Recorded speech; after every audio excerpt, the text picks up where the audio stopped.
Halo rekan semua, di video ini kita akan mempraktikkan cara membuat asam amino. Jadi fungsi asam amino ini adalah untuk meningkatkan daya tahan tanaman, bisa terhadap gangguan penyakit, ataupun cuaca yang ekstrim. Misalnya, cuaca yang terlalu panas, kemudian banjir, ataupun hujan yang tiada henti. Dengan asam amino ini, daya tahan tanaman dapat meningkat. Oke rekan-rekan, sebelumnya kami ingin mohon maaf karena video yang kami buat ini masih amatir, tapi mudah-mudahan rekan-rekan bisa memahami maksud dari video yang kami buat ini. Baiklah rekan-rekan, kita langsung saja untuk mempraktikkan cara membuat asam amino ini. Setelah yang satu ini.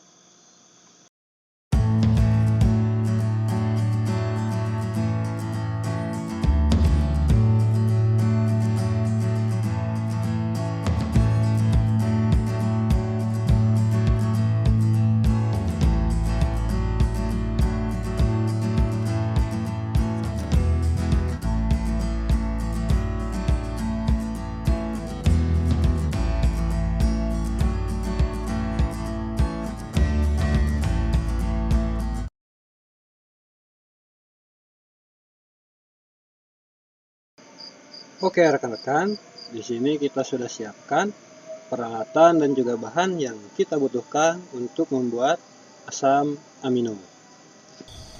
Nah, ini sudah ada artisnya, Bang Andi. Ya, bahan-bahannya untuk membuat asam amino. Nah, ini adalah bahan-bahannya. Ada daging, kacang, ya bisa dibaca sendirilah, kelihatan. Nah, kelihatan ya.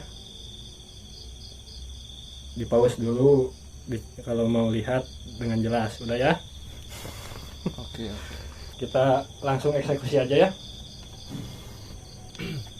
Nah, yang pertama ini kelapanya belum dibuka. Kita buka dulu, Bang Andi. Ayo. Jadi es kelapa muda.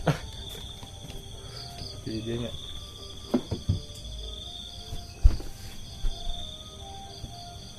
Oke, dituangin ke sini. Kita hanya mengambil airnya saja. Satu lagi.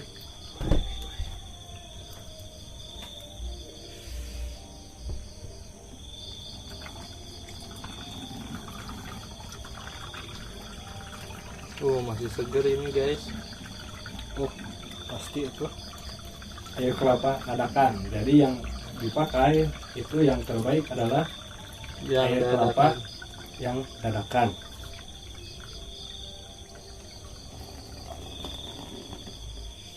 Oke, jadi ini ada air kelapa, sudah kita saring.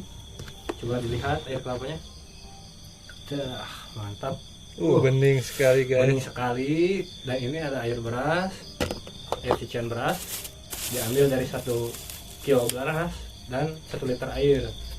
Jadi kita dari 1 kilogram beras itu cuma dapat 1 liter. Dan ini kita butuhkan sebanyak 2-3 liter saja. Minimal 2-3 liter. Nah, ini. Ini kacang-kacangan guys. Ini ada toge. Bukan kacang-kacangan. Oh, kacang-kacangan. Kita tidak menggunakan toge. Oh, tidak. Oh, kacang Oke, kedelai ini guys. kacang kedelai. Jadi kita rendam dulu semalam supaya agak empuk. Jadi pas kita blender ini mudah untuk bubuk. Nah, ini ada pepaya. Yang kita butuhkan itu adalah getahnya sebetulnya. Nah, kita lihat ini sudah digasrek sama Bang Andi. Iya. Dan getahnya ini mengucur tuh. Bisa dilihat. Jadi ini yang kita butuhkan itu bukan pepaya sebenarnya, tapi Getah. getahnya aja. Getah pepaya. karena kita susah untuk menampung getahnya, maka pepayanya aja kita blender. Nah, ini ada ikan. Coba ikannya dibuka. Ini jadi ikan ini diambil semua bagian dari ikan ini kita ambil, kecuali yang tidak kita ambil itu adalah empedunya. Coba empedunya kita lihat Bang Andi. Jadi empedunya ini jangan sampai pecah, karena empedu itu mengandung racun sebetulnya. Jadi untuk perkembangan mikroba ini kurang baik, maka empedunya ini kita buang, jangan sampai pecah. Jadi semua bagian dari ikan ini kita pakai kecuali empedunya. Ya, keluarkan Bang Andi empedunya.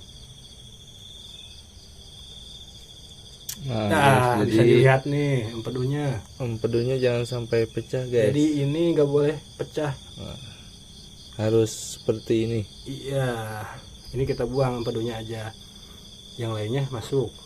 Nah, kita simpan dulu. Satu lagi.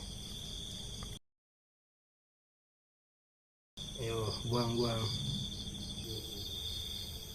Ya, lempar aja Bang Andi.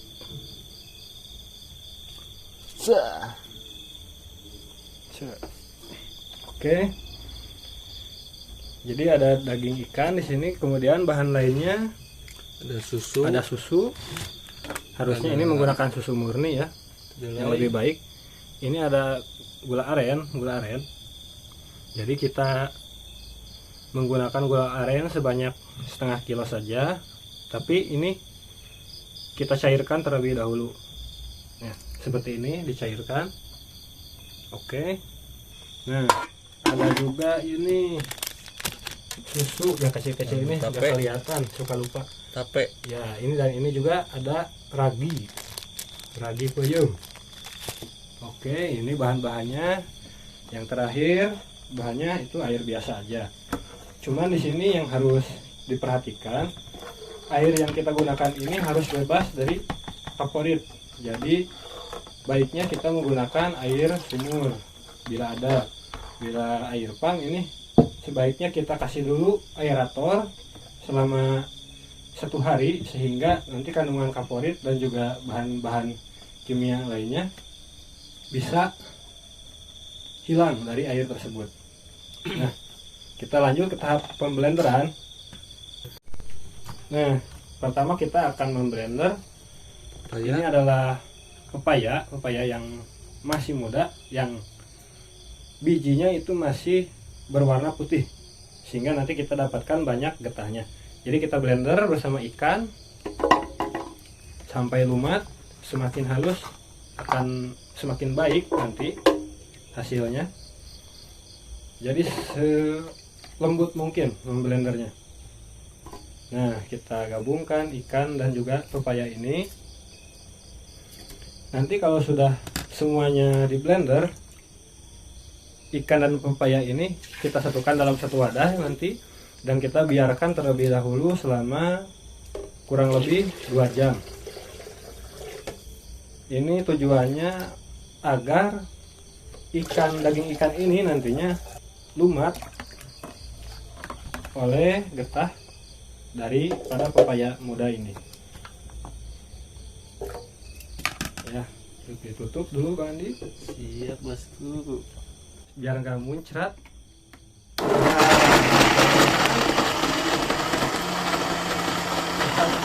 Besar Bang Andi, untuk besar. Yang besar lagi. Kita blender ini ya. Jadi ini sambil memblender kita tambahkan bahan-bahan ini, kita masukkan lagi blender ini. Nyala. Lanjut masukkan lagi wangi. Gak usah dikecilin wangi, gede aja. Ya. Jadi selagi nyala tambah aja Bang Andi ini ikan sama gedangnya. Selagi masih nyala.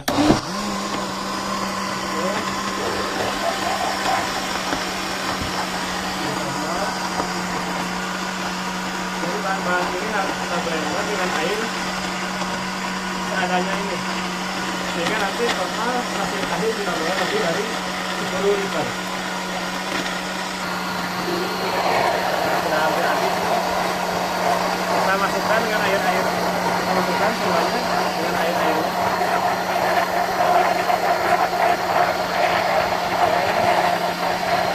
Jadi hasil dari pembelajaran ikan ini adalah seperti ini. Ini sudah kita belajar semua, kita lanjut saya. Ya, berarti cukup kan? Pepaya dan ikan kita satukan dalam satu wadah dan kita diamkan selama 2-3 jam. Oke. Kita tutup rapat agar tidak ada lalat ataupun serangga masuk yang dapat mengakibatkan kontaminasi. Terus Ya, kita sekarang memblender bahan yang kedua, yaitu kacang-kacangan. Di sini kita menggunakan kacang kedelai. Kita pilih kacang kedelai karena kadar proteinnya ini lebih besar dibandingkan dengan kacang-kacangan lain. Jadi untuk asam amino ini sebetulnya yang kita perlukan adalah proteinnya. Ya, Bang Andi blender saja bersama dengan gula, air gula, kemudian itu brenkau, semuanya kita blender bersama dengan sisa bahan ini. Jadi kalau ingin lebih bagus itu menggunakan susunya susu yang murni. Sebetulnya tidak menggunakan susu pun tidak apa-apa. Kedua bahan aja sudah cukup sebetulnya, kacang kedelai dan juga daging-dagingan. Tapi ini supaya lebih bagus aja kita tambahkan sedikit susu. Ya. Ya, mau pakai air apa aja dulu boleh. Pokoknya semua bahan ini kita haluskan, kita satukan. Ya, pakai air beras dulu.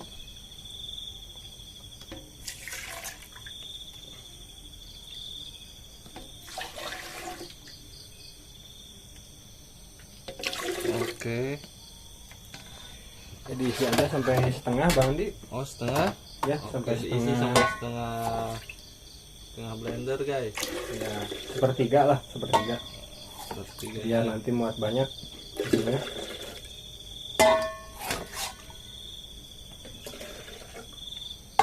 Wes. Oke, cukup. Oke. Gas. Wah, susah ya Susah, pakai ini, pakai centong. Apa namanya yang Oh, ini nih. agak, nah itu sendok besar. Sendok besar, bukan sendok Sendok gambung, guys. besar. Nah, Ya. ini secukupnya dulu aja, guys. Oke. Jadi sebetulnya ini kami kekurangan bahan. Jadi selain kacang kedelai, kita gunakan juga kacang hijau karena di warung kacang kedelainya tinggal 1/4. Kita butuh 1/2 kacang kedelainya. Karena tidak ada kacang kedelainya, cuma 1/4 kilo, ya setengah, yang 1/4 kilo lagi kita pakai kacang hijau. Ya, mulai. Ya, mulai. Oke, diblender sampai halus.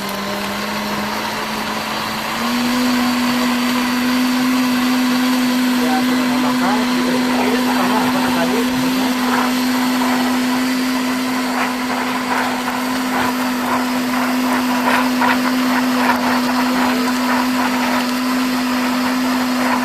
Nah, di sini juga kita harus perhatikan.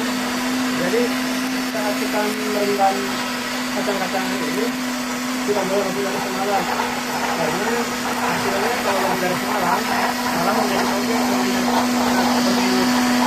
malahan itu ini salah satu tujuannya. Maka merendamnya jangan terlalu lama, cukup semalam aja supaya mudah aja, supaya empuk aja untuk kita proses pembelajaran ini.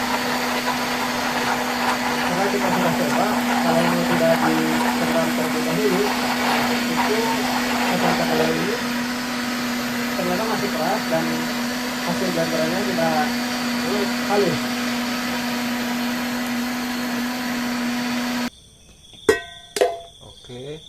Air kelapa, aduh sayang sekali air kelapanya tidak kita minum, malah dibuat ramuan. Tapi insya Allah nanti ini akan memberikan yang lebih lah,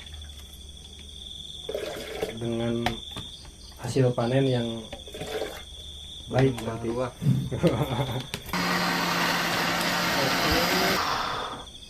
Nah, kita masukkan ke wadah yang lain untuk Ini harus hasil dibedain. blender ini. Masukkan kita, ini di sini kita langsung masukkan ke jerigen untuk fermentasinya.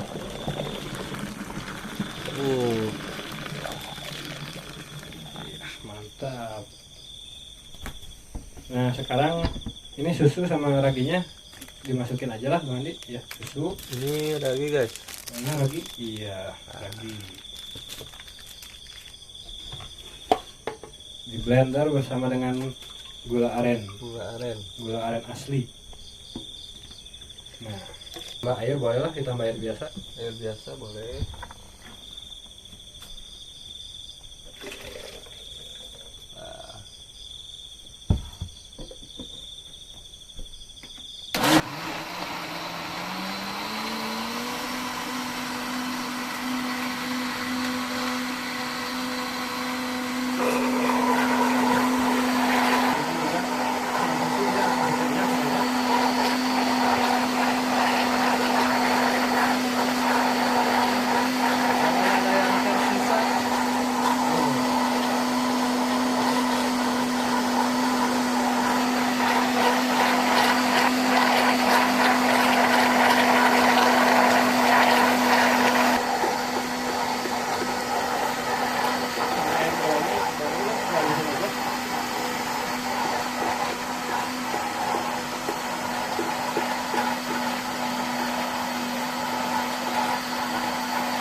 Nah, ini sudah beres proses campuran ragi, susu, kacang-kacangan, air beras dan semuanya kita masukkan ke jerigen fermentasi. Iya. Sip. Oke, mantap guys. Sudah habis. Tinggal dikungkurahin aja lah sedikit Bang Andi. Oke. Kita masukin lah bekas kungkurahan ini.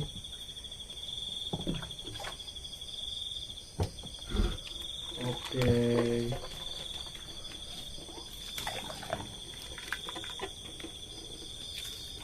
Nah, jadi ini sudah semua kita proses bahan-bahannya.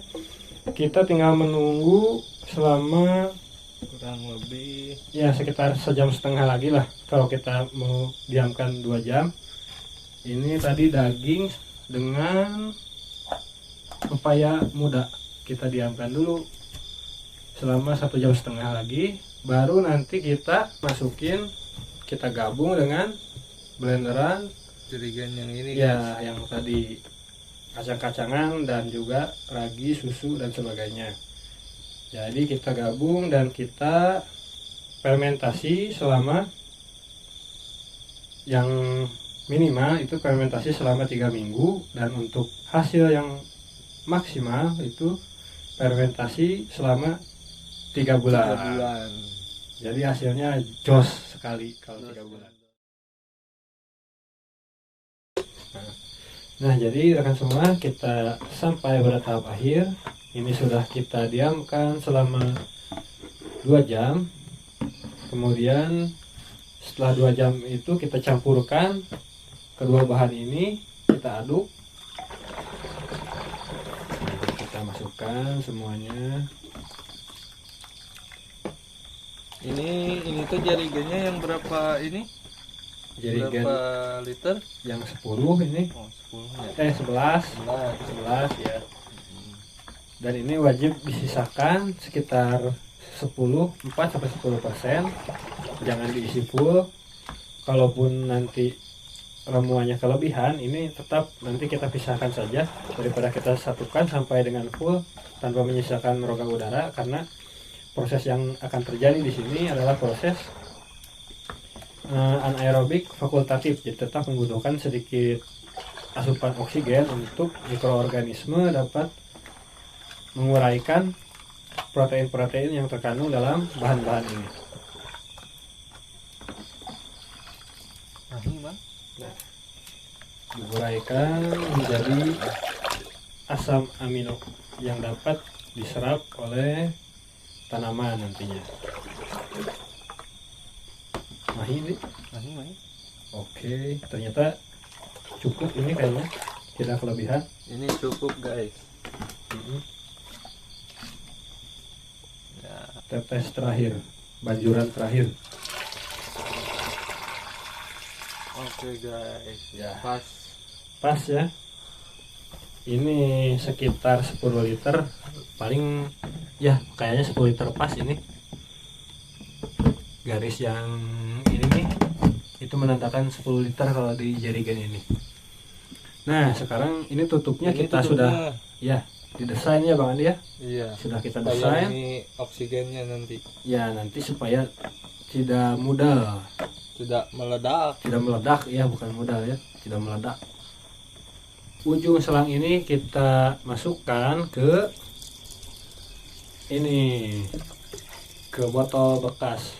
Tapi ini botolnya cuci dulu ya, jangan ada jigong-jigong, bekas jigong, karena ini bisa mengakibatkan kontaminasi. Jadi ini prinsip kerjanya, udara dari dalam jerigen ini bisa keluar, namun udara yang dari luar tidak bisa masuk ke jerigen ini. Nah, jadi ini prosesnya sudah selesai. Tinggal kita simpan jerigen ini di tempat yang gelap. Jangan terkena sinar matahari agar perkembangan mikrobanya bisa sempurna. Ya, jadi bagaimana, Bang Andi? Mantap. Mantap.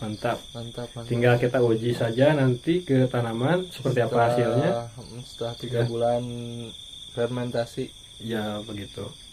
Ya, jadi sampai di sini saja video pembuatan asam amino ini. Semoga bermanfaat bagi rekan-rekan semua. Ya, Bang Adi, bagaimana? Ada pesan yang ingin disampaikan? Ada pesan-pesan sedikit yang ingin saya sampaikan ya untuk semua rekan-rekan petani milenial yang ingin tanamannya bagus, bisa mencoba bahan yang kita buat ini yang bernama asam amino guys. Iya, Jadi, betul sekali. ini bisa untuk memperkuat daya pertumbuhan tanaman. Dan sekian dari kami, mungkin hanya itu yang bisa saya sampaikan guys. Ya, Semoga bermanfaat nantinya guys, ya, semoga bermanfaat bagi rekan-rekan semuanya ya. bagi nusa dan bangsa guys. Iya. Mantap Bang Andi. Oke. Terima kasih banyak Bang Andi Ya, sama-sama. sudah memperagakan bagaimana cara membuat asam amino, ramuan yang dapat memperkuat daya tahan tanaman. Ya, jadi sahabat semua, akhir kata, Wassalamualaikum warahmatullahi wabarakatuh.